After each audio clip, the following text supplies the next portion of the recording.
ओम गणेश हर हर महादेव। और जैसे मैंने अपने पिछले वीडियो में आप सबको बताया था कि सिर्फ और सिर्फ अगर आपको लक्ष्मी जी की साधना या लक्ष्मी प्राप्ति के विषय में ही कोई साधना करनी है इस अक्षय तृतीया में, तो आप क्या कर सकते हो। तो आज मैं आपको कुछ ऐसी महत्वपूर्ण साधनाएं बताऊंगा जो आपको लक्ष्मी जी से संबंधित समस्याओं में थोड़ी बहुत राहत दे सकती है। या मैं थोड़ी बहुत शब्द का प्रयोग नहीं करूंगा, अपितु अगर आप प्रॉपर तरीके से अनुष्ठान या यह साधना करने का प्रयत्न करोगे तो कहीं ना कहीं जो है लक्ष्मी प्राप्ति के द्वार खुल सकते हैं। और वो साधनाएं है कौन सी, आज हमारा वही विषय और वीडियो है। अगर आपको आज का यह विषय वीडियो पसंद आए तो लाइक कीजिएगा, शेयर कीजिएगा, चैनल पर नए हो तो सब्सक्राइब कीजिएगा। तो चलिए शुरू करते हैं। सबसे पहले, जैसे मैं बहुत बार बोल चुका हूँ और शायद इसी मेरे ही चैनल के वीडियो के माध्यम से, और जैसे हमारे ही चैनल पर से कई लोगों ने सांपुटिक श्री सूक्तम हो, कनकधारा स्तोत्र हो, वहाँ से सब कुछ लेकर के, हालाँकि सर्व जन कल्याण हेतु ही उसका प्रयोग सब कर रहे हैं, तो हमें कोई प्रॉब्लम भी नहीं है। मूल बात अगर मैं करूँ तो यही है कि श्री सूक्तम हो, सांपुटिक श्री सूक्तम है, श्री कनकधारा स्तोत्र है, महालक्ष्मी अष्टकम है, श्री सिद्ध लक्ष्मी नामक स्तोत्र आदि है। तो ये जो स्तोत्र से संबंधित साधनाएँ हैं और कुछ मंत्र से संबंधित साधनाएँ हैं, वो आज मैं आपको बताने वाला हूँ। सबसे पहली साधना जो मेरा अनुभव है, हज़ारों लाखों लोगों के अनुभव है, हमारे द्वारा किए हुए अनुष्ठानों में भी बहुत सारे अनुभव है, और वो है श्री सूक्तम। जैसे अक्षय तृतीया है और तिथि के अनुसार जो है वह जो उदय से उदय तक रहता है, और कहने का मेरा तात्पर्य ये है कि तारीख नहीं अपितु तिथि के अनुसार अगर हम देखें तो हमें पूरा एक दिन मिलता है अक्षय तृतीया का। अब उसमें जो है एक सबसे छोटा अनुष्ठान है जो है 16 पाठ का, जिसमें मैंने अभी ये अनुष्ठान वाला एक वीडियो बनाया, उसमें आप सबको बताया है कि 16 पाठ 16 द्रव्यों से या 16 प्रकार के अलग अलग रसों से आप श्री यंत्र के ऊपर अभिषेक कर सकते हो या फिर केवल पाठ भी कर सकते हो। यह हुआ सबसे छोटा अनुष्ठान। अब कोई भी अनुष्ठान आप करो, उसमें संकल्प बहुत ही ज़्यादा मायने रखता है, और वो मैं आपको इस वीडियो के अंत में बताऊँगा कैसे आप संकल्प ले सकते हो और कैसी कामना के अनुसार। अब दूसरा अनुष्ठान जो है वो है लघु अनुष्ठान, 120 पाठों का।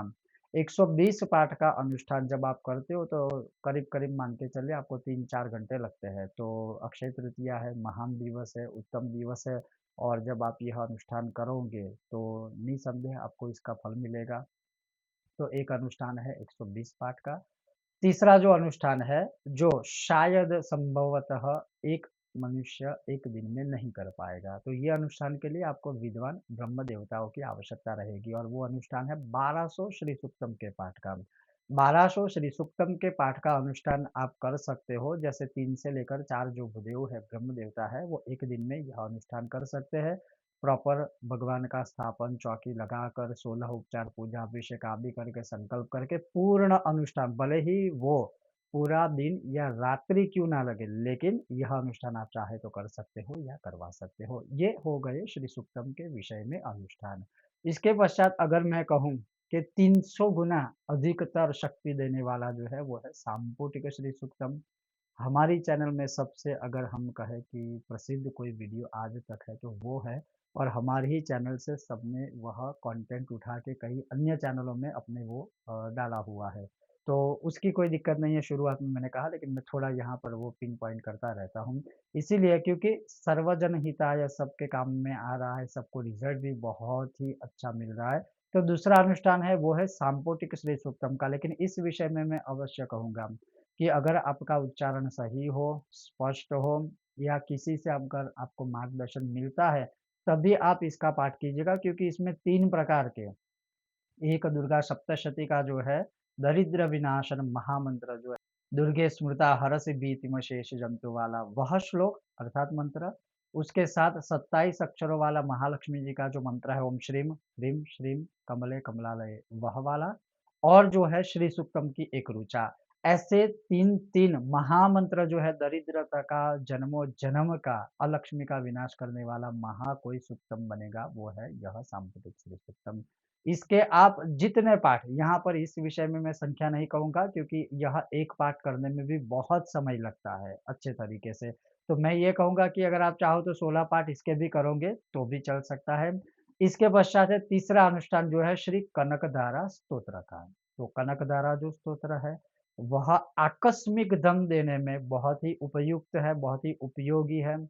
व्यापार वृद्धि के लिए बहुत ही शक्तिशाली है और सबसे बड़ा प्रभाव जो इसी स्तोत्र का महात्म्य में है। इसी स्तोत्र की जब रचना हुई थी, शंकराचार्य जी ने की थी, तो वो आकस्मिक धन प्राप्ति हेतु, जैसे किसी ने कभी सोचा नहीं है कि हमें लक्ष्मी प्राप्त होगी या नहीं होगी, अगर कोई कर्जे में डूबा है, उसको पता नहीं है कि मैं कैसे क्या करूँगा?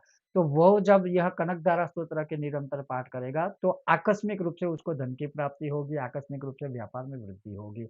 तो इस स्तोत्र का भी आप चाहो तो अनुष्ठान कर सकते हो, जैसे उसी संख्या में 16 पाठ हो गए, 120 पाठ हो गए। 120 पाठ से ऊपर 1200 पाठ का अनुष्ठान संभव नहीं है, क्योंकि यह स्तोत्र का उच्चारण जो है वो एकदम सीधा-साधा नहीं है। तो ये भी और दूसरा अगर आप स्वयं इसका पाठ करने का प्रयत्न करते हो, तो उच्चारण में निसंदेह ध्यान रखने की आवश्यकता रहेगी। उसके बाद जो है, जो इंद्रकृत महालक्ष्मी अष्टकम है, जो 100 पाठ के अनुष्ठान का विधान है। तो उसके 100 पाठ आप पूरे दिन में कर सकते हो या जब भी आप यह अनुष्ठान करना चाहो, अक्षय तृतीया में तो कर सकते हो। तो ये 4 अनुष्ठान एक ऐसे हैं, जो अनुभवित है, शक्तिशाली है, सबको अच्छा एक रिज़ल्ट भी देने वाले यह महानतम स्तोत्र है जो लक्ष्मी जी के विषय में है। अब मैं कुछ मंत्रों की बात करूँ और कुछ मंत्रों में ज़्यादा अगर मैं कहूँ तो सबसे पहला जो मंत्र है आपके इष्ट देवता का। इष्ट देवता का मंत्र इसलिए मैं कहूँगा चाहे वो आपके इष्ट देवता गणेश जी है, चाहे वो आपके इष्ट देवता नारायण है, चाहे वो इष्ट देवता आपके राम है, चाहे आपके इष्ट देवता कृष्ण है, चाहे इष्ट देवता आपके शिव है, चाहे इष्ट देवी आपकी भगवती दुर्गा है या दुर्गा का कोई भी स्वरूप है। तो इष्ट देवता का जो मंत्र जाप होता है, जो आपने सिद्ध किया है, जो आपको गुरु के माध्यम से मिला है, वो सर्वसमर्थ होता है। वो आपको धन भी देता है, संपत्ति भी देता है, संतति भी देता है, व्यापार में वृद्धि हो या आप जिस क्षेत्र में हो, वो सभी क्षेत्रों में सफलता देता है। वो होता है अपने इष्ट का मंत्र या गुरु द्वारा दिया गया दीक्षा में मंत्र। उसके पश्चात जो है लक्ष्मी जी का एकाक्षरी मंत्र जो बहुत ही शक्तिशाली है और आप हमारे वीडियो में भी जाके उस विषय में देख सकते हो, बहुत लोगों के अनुभव आपको वहाँ मिलेंगे। हमें तो प्रत्यक्ष, अप्रत्यक्ष रूप से वो लिखित में, कभी-कभी संवाद के स्वरूप में भी जिन लोगों ने यह मंत्र जाप किए हैं, जो कर रहे हैं, उनके अनुभव हमें साझा करते हैं, जो बहुत ही अच्छे परिणाम सबको मिलता है, जो है श्रीम एकाक्षरी बीज मंत्र का। उसके पश्चात जो है 27 अक्षरों वाला जो मंत्र है ओम श्रीम कमले कमलालये प्रसीद प्रसीद श्रीम ह्रीं ओम महालक्ष्मी नमः।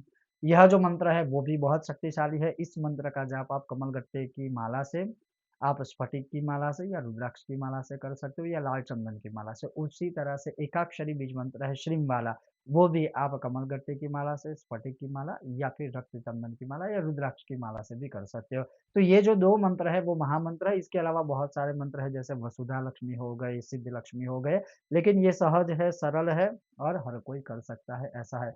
अब इस अनुष्ठान के विषय में कुछ चीज़ें जो बहुत ही आवश्यक है जिसको हम कहते हैं नियम। नियम ये है कि जब आप स्तोत्र या फिर इस मंत्र की माला या स्तोत्र पाठ करते हो, तो क्या आप सब कुछ कर सकते हो? मतलब आपने सारे स्तोत्र भी करने हैं, आपको सारे मंत्र भी करने हैं, तो ऐसा मत कीजिए, उसको अनुष्ठान नहीं कहा जाएगा। आप जो है, वो कोई एक स्तोत्र कीजिए, किसी एक चीज़ या किसी एक विषय में ही अधिक रुचि रखिए, श्रद्धा भाव रखिए, वो ही कीजिए। जैसे अगर आप श्री सूक्तम का अनुष्ठान करना चाहते हो, तो आप जो है अनुष्ठान श्री सूक्तम का ही कीजिए। हाँ, मन की संतुष्टि हेतु, विशेष फल प्राप्ति हेतु एक-एक पाठ जो अन्य स्तोत्र है उसके कर लीजिए। लेकिन ऐसा नहीं है कि 50 पाठ इसके कर लूँ, 50 पाठ इसके कर लूँ, 50 पाठ उसके भी कर लूँ, ये नहीं संभव है। उसको अनुष्ठान नहीं कहा जाएगा। आप अपने लक्ष्य तक कभी नहीं पहुँच पाओगे। तो ये थोड़ा ध्यान रखिएगा। अगर आप श्री सूक्तम का अनुष्ठान करना चाहते हो तो वही कीजिए, पूरा कीजिए। कुछ भी चीज़ आधी मत रखिए, उसको पूरी कीजिए तभी आपको सफलता प्राप्त हो पाएगी। उसी तरह से माला के विषय में है तो आप 1 माला कीजिए, 3 कीजिए, 5 कीजिए, 7 कीजिए, 11 कीजिए, 120 माला का जो लघु अनुष्ठान होता है वो भी आप कर सकते हो। ये हो गया। अब आप ये भी कहेंगे कि क्या हम दशांश यज्ञ, तर्पण, मार्जन आदि कर सकते हैं? जी हाँ, अगर आपको उसका ज्ञान है, आप किसी पंडित जी द्वारा करवाते हो तो अवश्य करना चाहिए। अगर नहीं कर सकते हो तो उसके 10वें भाग के जो भी स्तोत्र या मंत्र जाप होते हैं वो कर लीजिए। अब जब आप यह अनुष्ठान करते हो तो एक आपके पास श्री यंत्र है, लक्ष्मी नारायण है तो उनके सामने गौ माता के घी का एक दिया प्रज्वलित रखिएगा, धूप बत्ती प्रज्वलित कीजिएगा और ख़ास करके आप अपने ही आसन पर बैठकर ये अनुष्ठान कीजिएगा। बीच में अगर आपको खड़ा होना है तो 2-4 मिनट, 2-5 मिनट विश्राम लीजिए। अगर आप शौच जाते हो, लघु शंका या दीर्घ शंका तो हाथ-पैर, मुँह धो के आप बैठिए। जब दीर्घ शंका अर्थात शौच जाते हो तो आपको स्नान करके पुनः बैठना है। गिनती जहाँ से पूरी हुई थी, बाकी थी वहीं से आप शुरू कर सकते हो। दूसरा, अगर आप चाहें तो इस दिन उपवास भी कर सकते हो, एक समय भोजन, एक समय फलाहार। तीसरा, आपको ब्रह्मचर्य का पालन करना रहेगा। चौथा, क्रोध सदैव त्यागना चाहिए, लेकिन विशेष रूप से जब आप ऐसे दिन में अनुष्ठान करते हो, उस दिन तो आपको क्रोध नहीं ही करना है। क्लेश ना हो, कलह ना हो, वाद ना हो, विवाद ना हो, ये सारी चीज़ों का भी ध्यान रखना है। कहने का तात्पर्य है कि जो भी अच्छे नियम हैं, उस नियमों के साथ जब आप अनुष्ठान करोगे, तो आपको उसका फल मिलेगा।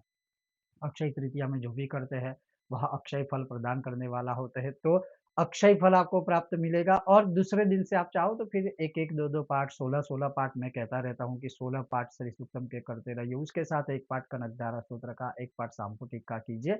आपको अमोघ और अक्षय फल प्राप्त होगा, निसंदेह। तो अगर आपको सिर्फ़ धन की ही प्राप्ति करनी है, कर्ज से मुक्ति आपको चाहिए, तो आप इसमें से कोई भी अनुष्ठान का सहारा लेकर के या तो स्वयं कर सकते हो या अपने लिए ब्राह्मणों द्वारा भी आप विद्वान पंडित जी के द्वारा भी करवा सकते हो। ये था लक्ष्मी जी के विषय में एक और अनुष्ठान के विषय में वीडियो। अभी और कुछ महत्वपूर्ण जो है प्रैक्टिकल वीडियो आपके सामने प्रस्तुत करूँगा। आपको आज का यह विषय वीडियो पसंद आया हो तो लाइक कीजिएगा, शेयर कीजिएगा, चैनल पर नए हो, हर हर महादेव, जय सिया राम बोल के कह के आप सब्सक्राइब कीजिएगा। ओम गणेश, हर हर महादेव, जय सिया राम।